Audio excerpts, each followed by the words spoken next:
সবাই বলছে কাউবয় মিজানের ঈমান চলে গেছে। বিশ্বনবীর কিন্তু টাকা পয়সা ছিল না, জানেন? ছাগল চড়াতো।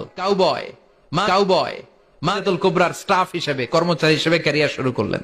এরপর বিজনেস ম্যাগনেট হিসেবে শুরু করলেন। খাদিজাতুল কুবরার সাথে যখন বিয়ে হয়ে গেল, খাদিজাতুল কুবরা তাহেরা ওনার সব সম্পদের মালিক বিশ্বনবীরে বানায়। কথিত বক্তা কার দালালি করছে? দাড়িয়ার মুছ থাকলে কিন্তু মুসলমান হয় না। রবি ঠাকুরেরও কিন্তু দাড়ি মুছ ছিল।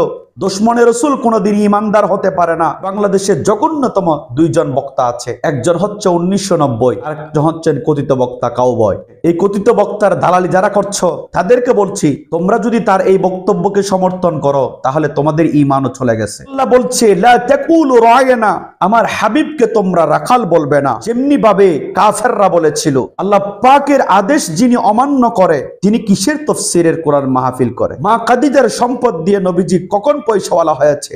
যদি রাসূলুল্লাহ মা খাদিজার সম্পদ দিয়ে পয়সাওয়ালা হয়ে থাকে তাহলে তিনি দিনের পর দিন উপাস থেকেছেন কি জন্য? মা খাদিজা রাদিয়াল্লাহু তাআলা আনহার সকল সম্পদ আল্লাহর রাসূল দ্বীনের জন্য ব্যয় করে দিয়েছেন। দাড়িয়ার মুছ থাকলে কিন্তু মুসলমান হয় না।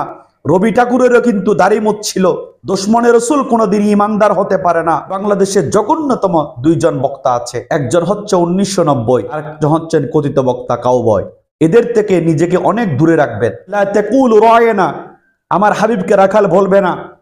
আল্লাহর আদেশ যারা অমান্য করে তারা নিশ্চয়ই কুফরি করেছে। এই কথিত বক্তার দালালি যারা করছো তাদেরকে বলছি, তোমরা যদি তার এই বক্তব্যকে সমর্থন করো তাহলে তোমাদের ঈমানও চলে গেছে। কথিত বক্তার সমর্থকদেরকেও বলবো, তার এই বক্তব্য আপনারা মেনে নিবেন না।